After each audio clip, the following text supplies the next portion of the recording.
आज के इस वीडियो में हम लोग क्लास 10th के राजनीति शास्त्र के चैप्टर नंबर 9 देखने वाले हैं। यह अंतिम चैप्टर है और इस चैप्टर का नाम है लोकतंत्र की चुनौतियाँ। जैसे कि आप सब जानते हैं कि ये जो सीरीज चल रहा है ये भारतीय भवन बुक के सीरीज चल रहा है और इसी सीरीज के क्रम में हम लोग आज क्लास 10th के राजनीति शास्त्र के 9वां चैप्टर देखेंगे और इस चैप्टर के नाम है लोकतंत्र की चुनौतियाँ। आज के इस वीडियो में हम लोग सभी ऑब्जेक्टिव प्रश्नों को देखेंगे, जहाँ पर मिलान करने वाला वो मिलान करे, सही गलत रिक्त स्थान ये सबको देखेंगे। कहीं पर भी एक्स्ट्रा बातें बताने की आवश्यकता होगा तो उस एक्स्ट्रा बात को भी बताया जाएगा और जो भी आपके एग्ज़ाम के दृष्टिकोण से मोस्ट वीवीआई प्रश्न है उसे भी बताया जाएगा। तो जो भी प्रश्न को टिक लगाकर बताया जाएगा कि यह बात महत्वपूर्ण है, उसे आप लोग अवश्य याद रखेंगे, क्योंकि आने वाली एग्ज़ाम में यहाँ से प्रश्न पूछने की संभावना अधिक होगी। तो चलिए शुरू करते हैं इस वीडियो के। पहला प्रश्न है, इनमें कौन लोकतंत्र की चुनौती का उदाहरण नहीं है? ऑप्शन क में कह रहा है दक्षिण अफ्रीका में गोरे अल्पसंख्यकों को दी गई रियायतें वापस लेने का दबाव। ये लोकतंत्र की चुनौती नहीं है। क्यों नहीं है, अभी हम चर्चा करेंगे। फिर दे रहा है सऊदी अरब में महिलाओं को सार्वजनिक गतिविधियों में हिस्सा लेने की अनुमति। ये भी लोकतंत्र के लिए चुनौती नहीं है। नेक्स्ट है भारत में अल्पसंख्यकों के हितों की रक्षा।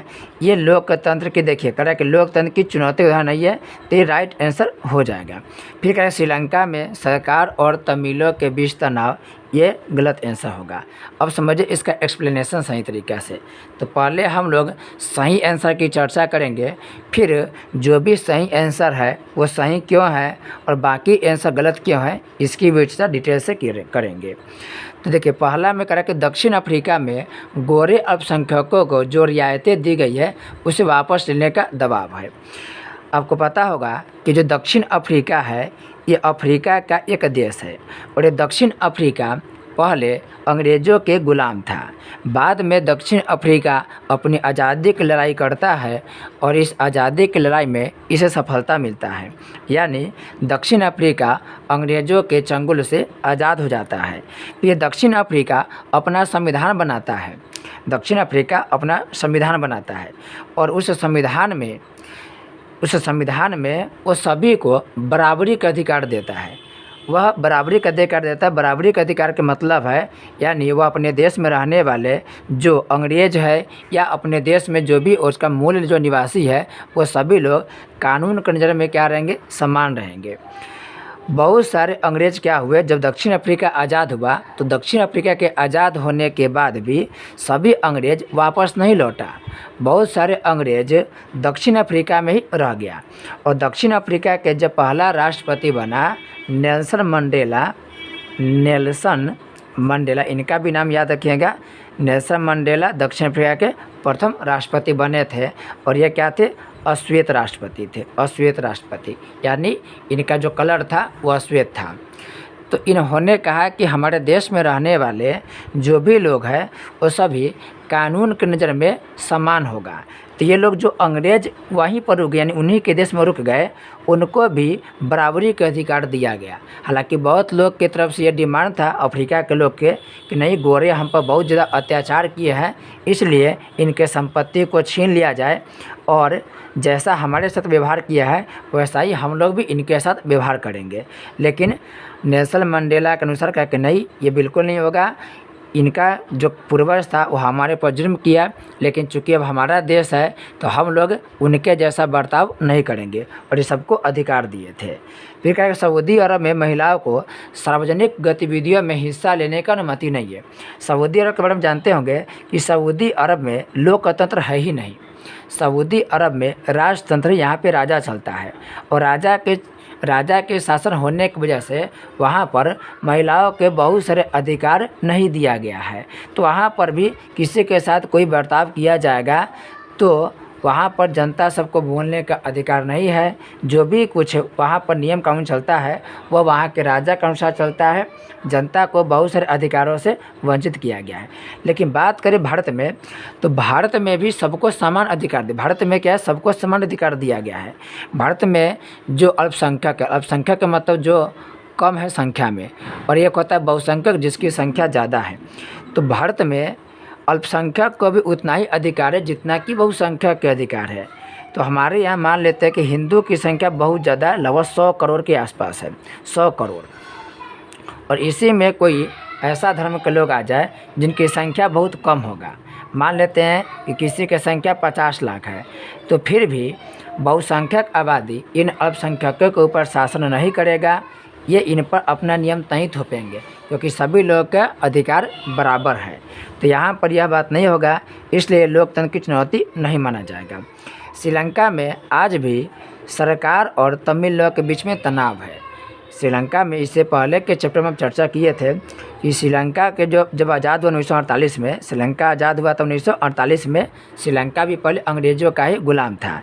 लेकिन श्रीलंका जो देश है वहाँ पर सिंहली बोलने वाले लोगों का बहुत अधिकार दिया गया और तमिल बोलने वाले लोग का अधिकार नहीं दिया गया।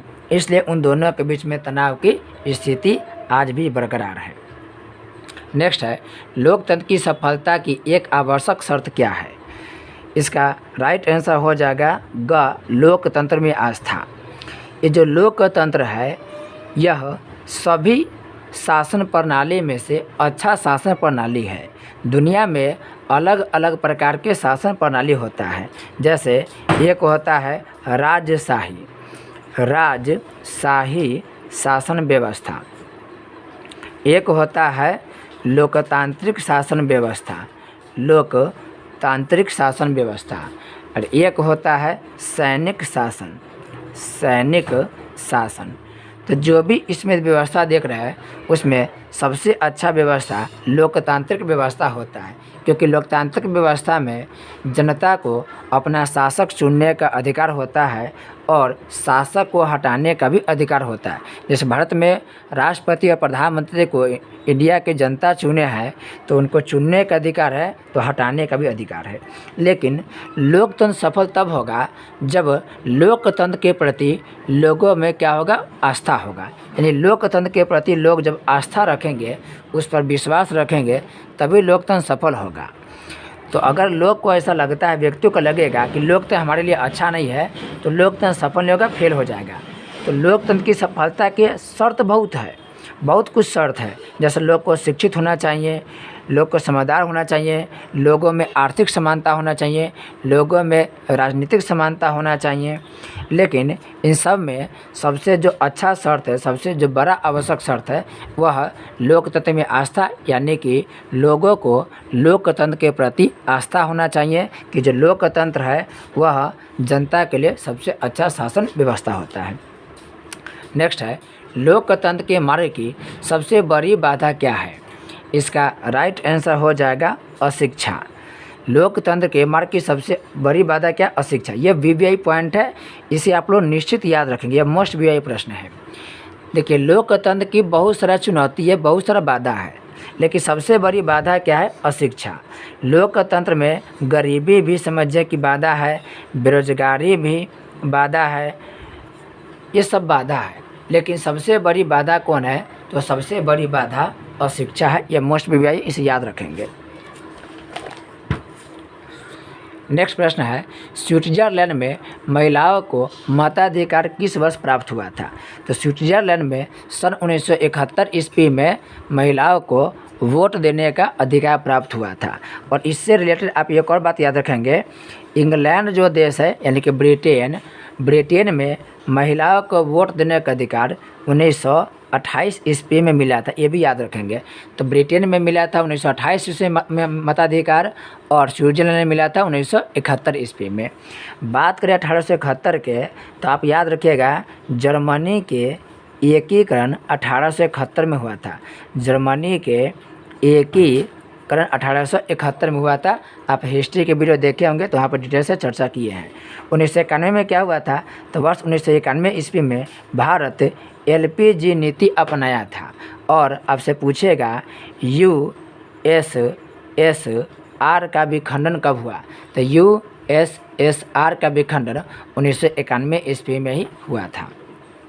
नेक्स्ट है, भारतीय लोकतंत्र की कमजोरियों को दूर करने का सर्वश्रेष्ठ उपाय क्या है। सर्वश्रेष्ठ उपाय कर रहा है तो कह रहा कि आर्थिक असमानता बिल्कुल नहीं। जब एक समाज के लोग बहुत अमीर होगा और एक समाज के लोग में ज़्यादा पैसा नहीं होगा और गरीबी होगा तो लोकतंत्र के लिए अच्छा नहीं माना जाएगा। मीडिया पर नियंत्रण करा, ये भी नहीं होगा, क्योंकि अगर मीडिया पर यानी कि प्रेस पर नियंत्रण लगा देंगे तो फिर सरकार के बुराई को कौन दिखाएगा, और सब सरकार की बुराई को नहीं दिखाएगा तो कहीं ना कहीं लोकतंत्र के लिए वो अच्छा नहीं माना जाएगा। तो मीडिया को चाहिए कि सरकार के जो भी पक्ष विपक्ष है उन सबके बात को रखे। मीडिया पर नियंत्रण रखाएंगे तो जनता को पता नहीं चल पाएगा कि जो वर्तमान के सरकार है वो सही काम कर रही है कि गलत काम कर रही है। फिर कह रहा है सुधारात्मक कानूनों का निर्माण, ये बिल्कुल सही है। देश में वैसा कानून बनना चाहिए जो देश में सुधार लाए। तो जो भी सुधारात्मक कानून होता है उससे देश का विकास होता है, उससे देश के व्यक्ति का विकास होता है। कह रहा है बूथ छापेमारी, ये भी नहीं होगा। बूथ छापेमारी का मतलब समझिए। बूथ छापेमारी का मतलब है कि कोई ऐसा जगह, जैसे बूथ आप जानते होंगे, बूथ के मतलब होता है जहाँ पर लोग वोट देने जाता है। तो मान लेते हैं एग्जाम्पल के तौर पर कि कोई व्यक्ति है, दबंग टाइप के व्यक्ति है, यानी कि पैसा वाला व्यक्ति है और उसके पास ताकत भी बहुत ज़्यादा है। अब वह चुनाव लड़ रहा है, तो जिस इलाके से चुनाव लड़ रहा है लोगों को पसंद नहीं है कि उस व्यक्ति को वोट दे, तो बहुत लोग वहाँ पर उस व्यक्ति को वोट नहीं देना चाहता है। लेकिन चूँकि जो वह व्यक्ति है वो ताकतवर है, उसके पास पैसा है, पावर है, तो वह जहाँ पर वोट हो रहा है, वोट देने का काम हो रहा है, उस जगह पर जा करके सभी लोग को डरा धमका करके अपना पक्ष में अगर वोट ले लेता है, अपना पक्ष में वोट करवा लेता है, तो उसे हम बोलते हैं बूथ छापेमारी। यानी कि सभी लोगों के वोट को अपने पक्ष में डलवा देना ही बूथ छापेमारी करते हैं। यानी कि एक ऐसा बूथ है जिस बूथ पर वह गया और लोग को डरा धमका करके, लोग को पैसा दे करके उस सभी लोगों के वोट को अपना पक्ष में डलवा लिया, और ये होता है बूथ छापेमारी। अब है रिक्त स्थानों की पूर्ति करें। करके डैश की गौरवपूर्ण क्रांति ने लोकतंत्र के सिद्धांत को पल्लवित पुष्पित होने का मौका दिया। यह हो जाएगा 1688 के इंग्लैंड की गौरवपूर्ण क्रांति। तो इंग्लैंड की गौरवपूर्ण क्रांति जो 1688 में हुआ था, आप लिखेगा इंग्लैंड, यहाँ पर लिखा इंग्लैंड की गौरवपूर्ण क्रांति ने लोकतंत्र के सिद्धांत को पल्लवित पुष्पित होने का मौका दिया। और इंग्लैंड की गौरवपूर्ण क्रांति हुआ था 1688 ईस्वी में। कि देश में ब्रिटेन में सार्वजनिक वयस्क मताधिकार के सिद्धांत को मान्यता दी गई। अभी बताया है 1928 में ब्रिटेन के महिलाओं को वोट देने का अधिकार मिला था, तो इसका राइट आंसर हो जाएगा 1928। क्वेश्चन पूछा 1928 में और क्या हुआ था, तो साइमन कमीशन भारत आया था 1928 में, और बारदोली सत्याग्रह भी 1928 में हुआ था। ये भी याद रखिएगा, बारदोली सत्याग्रह जो सरदार वल्लभ भाई पटेल किए थे वो हुआ था 1928 में, और साइमन कमीशन भारत कब आया था, तो साइमन कमीशन 1928 में ही भारत आया था। नेक्स्ट है, ब्रिटिश शासकों ने डैश और शासन करो की नीति अपनाकर हमारे देश पर वर्षों तक शासन किया। तो इसका आंसर हो जाएगा ब्रिटिश शासकों ने फूट डालो और शासन करो, फूट डालो और शासन करो की नीति अपनाया। फूट डालो शासन करो की नीति का मतलब हुआ कि आपस में लोग को भड़का करके उसकी एकता को कमज़ोर कर दे और आपस में लोग को लड़वा करके अपना शासन स्थापित करना फूट डालो और शासन करो की नीति कहलाता है। नेक्स्ट है, डैश व्यक्ति के लिए लोकतंत्र का कोई महत्व नहीं रह जाता है। तो लिखिएगा यहाँ पर गरीब व्यक्ति के लिए लोकतंत्र का कोई महत्व नहीं रह जाता है। देखिए, जो लोग गरीब है उनके लिए लोकतंत्र कोई मायने नहीं रखता है। आप लोग देखते हुए कि इंडिया के जब चुनाव होता है, भारत में मुखिया का चुनाव चाहे विधायक या सांसद के, तो गरीब लोग पैसा के बल पर क्या करता है जी, वोट किसी को देते। जैसे कि एक नेता है, वो समाज में गया, गांव में गया और निर्धन व्यक्ति के बीच में पैसा का बंटवारा कर दिया, तो बहुत लोग क्या करते हैं, गरीब इतना है कि वो लोग पैसा ले लेता है और उन्हीं के पक्ष से वोट दे देता है। या मान लेते हैं कि एक आदमी है जिसका फैक्ट्री है, इस फैक्ट्री मान लीजिए 100 लोग काम कर रहा है, तो ये जो 100 लोग काम कर रहा है उस व्यक्ति के अंडर में, तो ये लोग भी ना कहीं उसी व्यक्ति को चुनाव अगर होगा तो उसी व्यक्ति को वोट देगा जिसके फैक्ट्री में ये काम कर रहा है, क्योंकि थोड़ा सा डर रहेगा कि अगर इस व्यक्ति को हम वोट नहीं देंगे तो हो सकता है कि आगे ये फैक्ट्री से निकाल दे और हम लोग बेरोजगार हो जाएंगे। तो लोकतंत्र में कहीं ना कहीं क्या होता है, कमी क्या है, जो गरीबी होता है, अशिक्षा होता है, बेरोजगारी होता है, वो लोकतंत्र को कमज़ोर करता है, क्योंकि गरीब लोग अपने अधिकार को जान नहीं पाता है कि मेरे पास क्या क्या अधिकार है। तो लोकतंत्र के लिए कहीं ना कहीं ये थोड़ा सा बाधा बने हुआ है। नेक्स्ट है भारतीय लोकतंत्र का स्वरूप डैश है। भारतीय लोकतंत्र का स्वरूप लोक कल्याणकारी है। तो लिखिएगा लोक कल्याणकारी है, यानी कि जनता के भलाई करना ही लोकतंत्र का उद्देश्य है। तो भारतीय लोकतंत्र का मुख्य उद्देश्य है लोक यानी कि जनता को क्या करना, कल्याण करना। अब एक कॉलम अ कॉलम ब के मिलान करना है। लॉर्ड ब्राइस ये मिल जाएगा ग में मॉडर्न डेमोक्रेसी। एक किताब है मॉडर्न डेमोक्रेसी, और ये मॉडर्न डेमोक्रेसी कौन लिखे थे, तो लॉर्ड ब्राइस लिखे थे।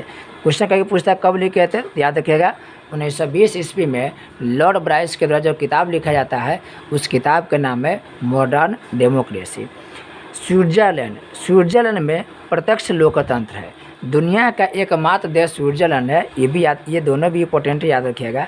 दुनिया का एकमात्र देश स्विट्जरलैंड है जहाँ पर प्रत्यक्ष लोकतंत्र है। बाकी दुनिया के जिस देश में लोकतंत्र है उस देश में अप्रत्यक्ष लोकतंत्र है। तो भारत में अप्रत्यक्ष लोकतंत्र है, अमेरिका में अप्रत्यक्ष, कनाडा में अप्रत्यक्ष, तो अधिकांश देश में यानी दुनिया के सब देश में अप्रत्यक्ष लोकतंत्र है, जबकि स्विट्जरलैंड में प्रत्यक्ष लोकतंत्र है। प्रत्यक्ष लोकतंत्र में जनता स्वयं नियम बनाती है, जबकि अप्रत्यक्ष लोकतंत्र में जनता के द्वारा चुने गए प्रतिनिधि देश के लिए नियम यानी कि विधि बनाती है। लोकतांत्रिक सुधार यह होगा निष्पक्ष निर्वाचन से। जब निष्पक्ष निर्वाचन होगा तभी जाके लोकतांत्रिक सुधार होगा। अगर निष्पक्ष चुनाव नहीं होगा तो लोकतांत्रिक सुधार नहीं माना जाएगा। जैसे समझिए, भारत में जो निर्वाचन आयोग है वो चुनाव करवाती है। भारत में चुनाव करवाने का काम किसका है, चुनाव या आयोग या निर्वाचन आयोग। अब ये निर्वाचन आयोग किसी पार्टी के पक्ष लेंगे तो वह तो निष्पक्ष चुनाव नहीं हुआ। अगर ये निर्वाचन आयोग या निर्वाचन जो भी ये संस्था है या क्या बीजेपी के पक्ष ले रही है या कांग्रेस के पक्ष ले रही है, तो कांग्रेस के पक्ष लेके या बीजेपी के पक्ष लेके किसी के पक्ष लेके तो कहीं ना कहीं जनता के पसंद के शासक नहीं चुने जाएंगे और कहीं ना कहीं लोकतंत्र के लिए नुकसान होगा, लोकतंत्र के लिए अच्छा नहीं माना जाएगा। तो जो निर्वाचन आयोग होता है किसी देश के, उसे निष्पक्ष होना चाहिए, यानी वह किसी प्रकार के किसी पार्टी के पक्ष नहीं लेगा। नेक्स्ट है राज्य के नीति निर्देशक तत्व। यह राज्य के नीति निर्देशक तत्व का संबंध होगा इससे जीविका का साधन प्राप्त करने का समान अधिकार। ये जो राज्य के नीति निर्देशक तत्व है यह हम लोग आयरलैंड के संविधान से लिए, ये भी याद रखिएगा। और इसमें लिखा है कि जो भी आदमी है उस सभी को अपने अपने तरीक़ा से काम करने का अधिकार है, उसे समान साधन प्राप्त करने का है समान अधिकार है। अब बिहार, तो बिहार से मिल जाएगा लिच्छवी गणतंत्र। दुनिया का पहला गणतंत्र लिच्छवी है। दुनिया का पहला गणतंत्र कौन है, लिच्छवी है। यह मोस्ट वीआई, इसे भी याद रखेंगे, मोस्ट वीआई ये भी है। लिच्छवी गणतंत्र के संबंध कहाँ से, बिहार से, याद रखिएगा। और लिच्छवी गणतंत्र बिहार में कहाँ से है, तो बिहार में वैशाली जिला से है। तो दुनिया का पूछे कि पहला लोकतंत्र कौन रहा है, तो लिच्छवी गणतंत्र रहा है। कहाँ रहा है, तो बिहार में। बिहार में कहाँ, वैशाली जिला में, ये भी याद रखिएगा। अब है सही गलत के चुनाव करना है। 1917 की रूसी क्रांति ने लोकतंत्र की नींव को कमज़ोर किया था, यह गलत है। 1917 में रूसी जो क्रांति हुआ था वो लोकतंत्र के मार्ग को शुरुआत किया था, ये लोकतंत्र की नींव डाला था, न कि लोकतंत्र कमज़ोर किया था। क्योंकि आपको पता होगा कि रूस में राजा के शासन चलता था और रूस में राजा को बोलते हैं जार। तो 1917 के समय में रूस के राजा था जार निकोलस द्वितीय। जार निकोलस द्वितीय याद रखेंगे। रूस में राजा को कहते हैं जार, रूस में राजा का अर्थ होता है जार। अब ये जार निकोलस द्वितीय वहाँ के क्या था, राजा था, लेकिन यह मनमानी करता था, इसलिए वहाँ की जनता में गुस्सा हुआ और 1917 में इस राजा को हटा दिया गया और वहाँ पर राजशाही व्यवस्था को समाप्त कर दिया गया। तो लोकतंत्र शुरुआत हुआ था, न कि कमज़ोर हुआ था। नेक्स्ट है, निर्वाचन का सबसे बड़ा दोष बूथ छापेमारी है। ये भी सही है जी। अगर किसी स्थान पर बूथ के छापा मारा जा रहा है तो कहीं ना कहीं जनता के हिसाब से तो शासक चुने नहीं जाएंगे। वो तो दबंग आदमी था, अपने ताकत के बल पर अपना वोट, सबका वोट अपने पक्ष में करवा लिया, तो सही में आदमी किसको चुनने वाला था ये पता नहीं चल पाएगा और गलत लोग के हाथ में देश की सत्ता चली जाएगी। नेक्स्ट है, लोकतंत्र समानता के सिद्धांत पर आधारित है। ये बिल्कुल सही होगा। लोकतंत्र में अमीर हो या गरीब हो, पढ़ा लिखा हो अनपढ़ हो, गोरा हो काला हो, महिला हो पुरुष हो, सभी लोग के पास क्या है, समान अधिकार है, यानी वह समानता के सिद्धांत पर काम करता है। अंबानी और एक भिखारी, दोनों आदमी अगर कोई एक समान जुर्म कर रहे हैं तो दोनों के सज़ा भी बराबर मिलेगा। अंबानी अगर मान के चलिए मुकेश अंबानी किसी की हत्या कर दिए तो उनको भी वही सज़ा मिलेगा जो एक देश में एक भिखारी अगर किसी का हत्या करे तो वही सज़ा मिलेगा। नेक्स्ट है, पंचायती राज लोकतांत्रिक सुधार के लिए उठाया गया एक कदम है। ये बिल्कुल सही बात है। पंचायती राज लोकतांत्रिक सुधार करता है और पंचायती राज की शुरुआत हुआ था हमारे यहाँ पर 1959 में। और कहाँ हुआ था, तो राजस्थान में, और ये अच्छा व्यवस्था है। नेक्स्ट है, भारतीय लोकतंत्र के सामने कोई चुनौती नहीं है। भैया बिल्कुल गलत होगा। भारतीय लोकतंत्र के सामने तो बहुत चुनौती है। जैसे लोग अगर अशिक्षित हैं, लोगों में अगर अशिक्षा है तो लोकतंत्र की चुनौती है। लोगों में अगर बेरोजगारी तो ये लोकतंत्र की क्या है जी, चुनौती है। लोगों में अगर भुखमरी है तो ये लोकतंत्र की क्या है जी, चुनौती है। तो लोकतंत्र के देखिए बहुत सारा चुनौती है, इंडिया में भी बहुत सारा चुनौती है, लेकिन जो भी शासन व्यवस्था है दुनिया में, चाहे वो राजतंत्र हो चाहे सैनिक शासन हो, उसमें से सबसे अच्छा लोकतांत्रिक शासन व्यवस्था अच्छा है। क्योंकि लोकतांत्रिक शासन व्यवस्था में जनता को अधिकार बहुत मिलता है, लेकिन बाकी शासन व्यवस्था में जनता को अधिकार मिल ही नहीं पाता है। इसीलिए सबसे अच्छा व्यवस्था लोकतंत्र कहा जाता है। हालांकि लोकतंत्र के भी बहुत सारा बुराई है, लेकिन इसमें बुराई कम है, राजतंत्र में बुराई ज़्यादा है, सैनिक शासन में बुराई बहुत ज़्यादा है। तो इस तरीक़ा से हमारा सभी ऑब्जेक्टिव प्रश्न खत्म होता है। आगे के वीडियो में हम लोग अति लघु उत्तरीय, लघु उत्तरीय, दीर्घ उत्तरीय वाले प्रश्न पर चर्चा करेंगे। आपका काम है कि जो भी एक्स्ट्रा बातें बताई गई है, अगर भारतीय वन का बुक है आपके पास तो उसी बुक में लिख लेंगे, अन्यथा आप कॉपी में नोट कर लेंगे। और जो भी क्वेश्चन पर टिक लगा है, जैसे कि लिच्छवी गणतंत्र का संबंध बिहार से है या मोस्ट भी आई है, गौरवपूर्ण क्रांति बताए थे कब हुआ था, 1688 में हुआ था। ब्रिटेन में वयस्क मताधिकार कब मिला, 1928 में, ये भी इम्पोर्टेंट है। तो जहाँ जहाँ इम्पोर्टेंट है, स्विट्जरलैंड में प्रत्यक्ष लोकतंत्र, ये भी इम्पोर्टेंट है। और लोकतंत्र के मार्ग की सबसे बड़ी बाधा कौन है, गरीबी या जो अशिक्षा है, ये सबसे बड़ी बाधा है। तो जो भी आपको मोस्ट भी बताया गया उसे अवश्य याद रखेंगे। मिलते हैं एक नई वीडियो के साथ, तब तक के लिए आपका बहुत बहुत धन्यवाद।